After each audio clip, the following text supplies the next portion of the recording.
Friends, எல்லாம் எப்படி இருக்கீங்க? நல்லா இருக்கீங்களா ஃப்ரெண்ட்ஸ்? இன்றைக்கி மட்டன் பிரியாணி தான் செய்ய போகிறோம். எங்கள் வீட்டில் சண்டே காலையில் மட்டன் பிரியாணி எப்படி செய்யுதுன்னு பார்க்கலாம் வாங்க. ஒரு குக்கர் வச்சுருக்கிறேன்.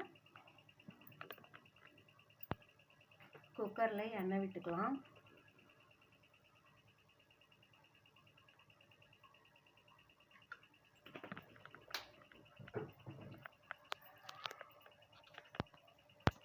இப்போ எண்ணெய் சூடாயிடுச்சு ஃப்ரெண்ட்ஸ். இப்போ பட்டை, காம்பு, லவங்கம், பிரிஞ்சி இலை 2 சேர்த்துக்கலாம்.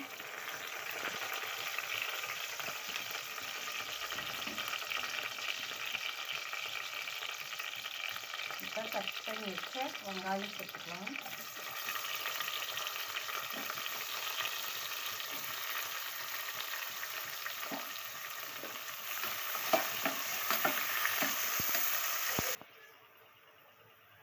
இப்போ இஞ்சி பூண்டு விழுது ஒரு 3 ஸ்பூன் சேர்த்துக்கலாம்.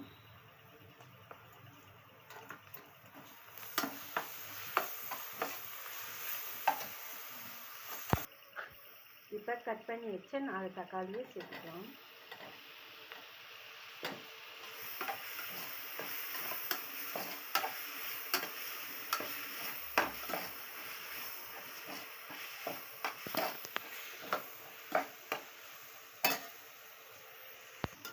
இப்போ தேவையான அளவு கல் உப்பு சேர்த்துக்கலாம். நான் 1/2 கிலோ தான் ஃப்ரெண்ட்ஸ் மட்டன் பிரியாணி செய்ய போகிறேன். அதனால் மீடியம் சைஸ் 4 தக்காளி 4 வெங்காயம் எடுத்துருக்குறேன்.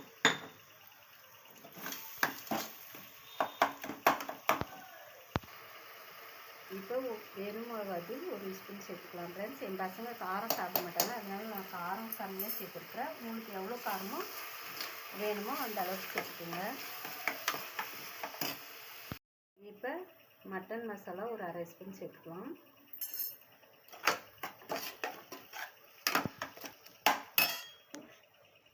ஒரு கொஞ்சமாக புதினா சேர்த்துக்கலாம். கொஞ்சமாக மல்லி இலை சேர்த்துக்கலாம்.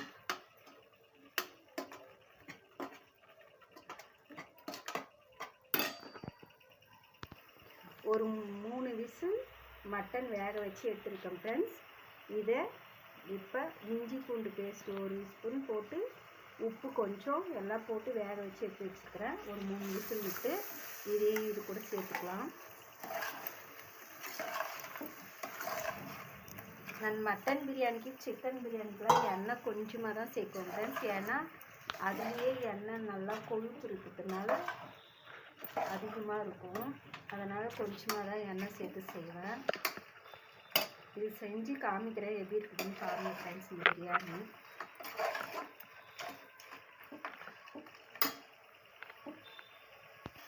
தயிர் கொஞ்சமாக சேர்த்துக்கலாம் ஃப்ரெண்ட்ஸ்.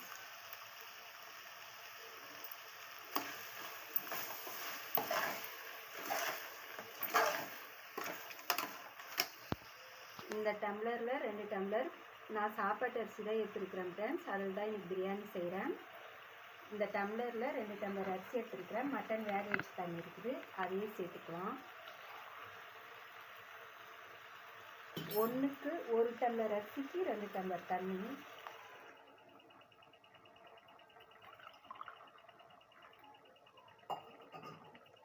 இது கூட கொஞ்சமாக தேங்காய் பால், பாதாம், சோம்பு எல்லாம் போட்டு அரைச்சி எடுத்து வச்சுருக்கிறேன். இது கூட இந்த தேங்காய் பாலும் சேர்த்துக்கலாம். 1 டம்ளர்.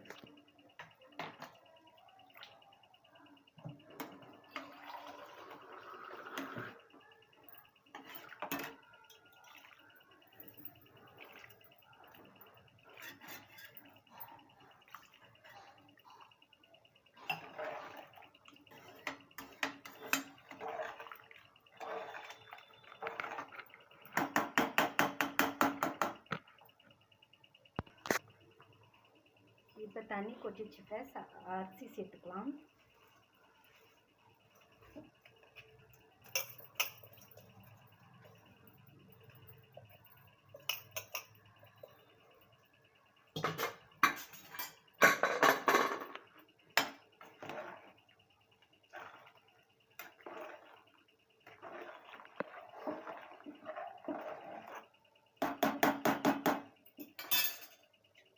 இப்போ இது மேலே கொஞ்சமாக புதினாவும் கொத்தமல்லியும் எடுத்துக்கலாம்.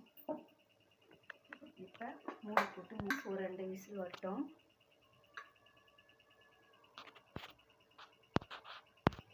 மூடி போட்டு இப்போ மூடிடலாம் ஃப்ரெண்ட்ஸ். ஒரு 2 விசில் வந்ததும் எடுத்துக்கலாம்.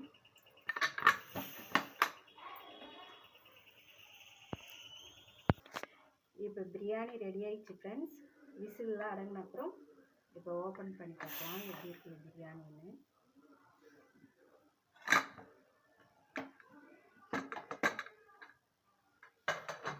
இங்கே பாருங்கள் பிரியாணி.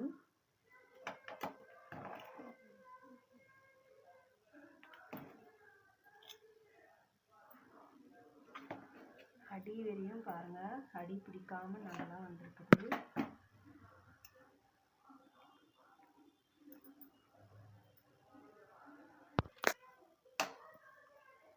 இப்போ தட்டில் எடுத்து போட்டுக்கலாம் ஃப்ரெண்ட்ஸ். குட்டி பசங்க ரொம்ப பசிங்கிறாங்க, அதனால் அவங்களுக்கு கொடுத்துடலாம் ஃபஸ்ட்டு. கொஞ்சம் சண்டேனாலே லேட் ஆகிடுச்சு ஃப்ரெண்ட்ஸ். எங்கள் வீட்டில் இன்றைக்கும் அப்படி தான் லேட் ஆகிடுச்சு சண்டேன்றதுனால.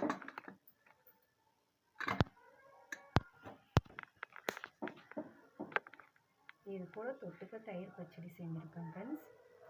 இந்த வீடியோ உங்களுக்கு பிடிச்சிருந்தா இந்த புழுங்கல் அரிசியில் செஞ்ச சாப்பாட்டு அரிசியில் செஞ்ச இந்த பிரியாணி உங்களுக்கு பிடிச்சிருந்தா லைக் பண்ணுங்கள், ஷேர் பண்ணுங்கள், கமெண்ட் பண்ணுங்கள், சப்ஸ்கிரைப் பண்ணுங்கள். Okay bye. நெக்ஸ்ட் ஒரு வீடியோவில் பார்க்கலாம்.